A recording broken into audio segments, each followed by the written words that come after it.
Hello everyone and welcome to another edition of 5 Facts. Today we're talking about Jennifer's Body. This is a movie from 2009 written by Diablo, Cody, and directed by Karyn Kusama. This movie came out just a little bit after Cody had her giant success with Juno, and it's a strange sexually charged film about two friends, possession, and a little bit of cannibalism. Anyway, there are going to be spoilers ahead, so if you haven't seen it and want to, drop out now. Otherwise, let's get to the facts. Fact number 1, the practical effects for the jaw makeup for Jennifer took a huge amount of work. In order to get Jennifer's demonic look perfect, they actually couldn't use Megan Fox. The schedule for shooting was just a little bit too tight, so they ended up using a double for a lot of those scenes. Essentially, it would take 5 to 6 hours to get the makeup for the jaw correct, and they had to do that for about 10 days worth of shooting. The scenes were shot with Megan Fox having the bottom part of her jaw greened out, as well as having dentures in. This allowed them to actually match it up with a girl doing the exact same motions, but having the prosthetic on, so that using compositing technologies and a few other things, they were able to make it all sync together. That's also how they were able to add so much depth to the giant gaping mouth instead of making a prosthetic interior that wouldn't look quite as good. It took a lot of time in post to clean this up, but I think it was very much worth it. Some of the most iconic moments of this entire film happen whenever her jaw unhinges and she goes after somebody. It's some of the coolest effects work in this film, and it's awesome. Originally, the makeup was going to alter the entire face, but they decided that they wanted to keep Megan Fox, like, that sex appeal still there. So all of the makeup was focused below the nose. She still had, like, the gorgeous eyes, she still had the hair, she still had all that. They said that anytime they applied a different prosthetic to the face, it kind of took the shine off of her and made her seem less like just Megan Fox, which if you've got her, you might as well be using it. Fact number 2, Karyn Kusama was frustrated with how the studio handled this movie. Originally, this movie was supposed to be a bit more of a slasher, but during writing it, Diablo Cody found that she was injecting a little bit more humor. This put it in kind of a limbo between different ratings.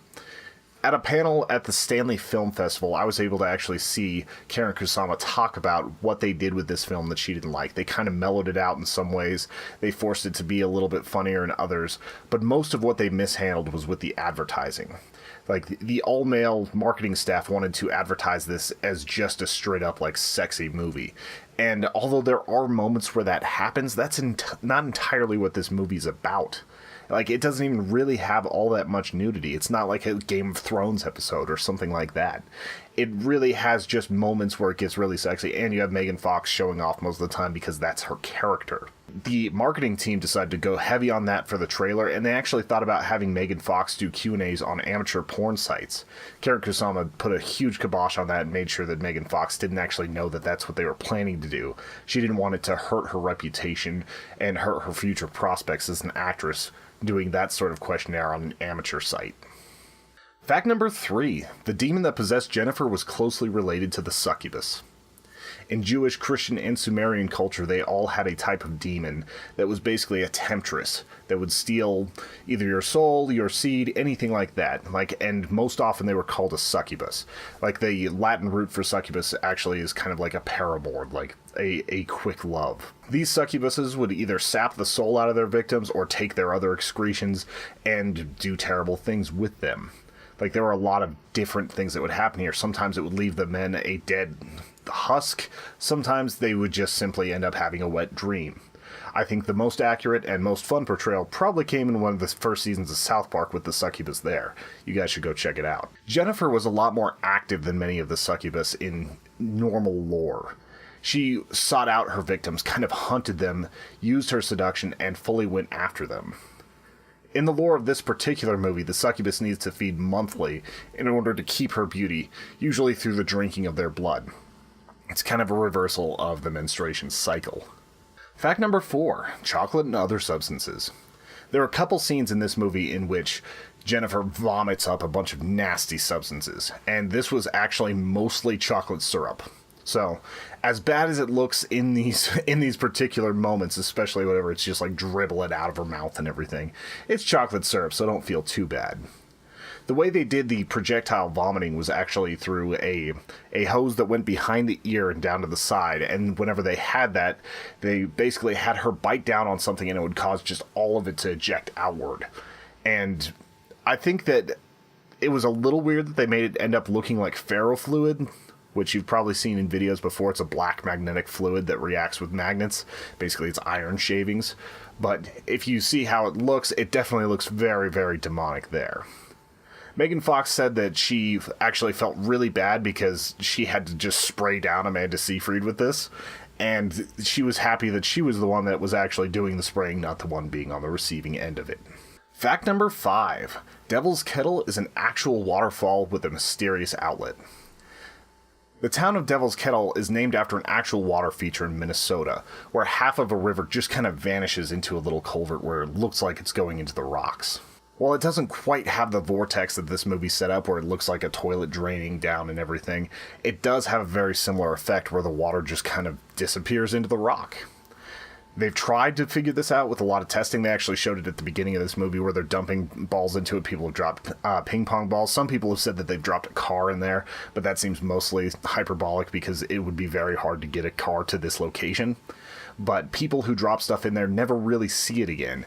They've even done dives and they haven't been able to see where it comes out at the other side.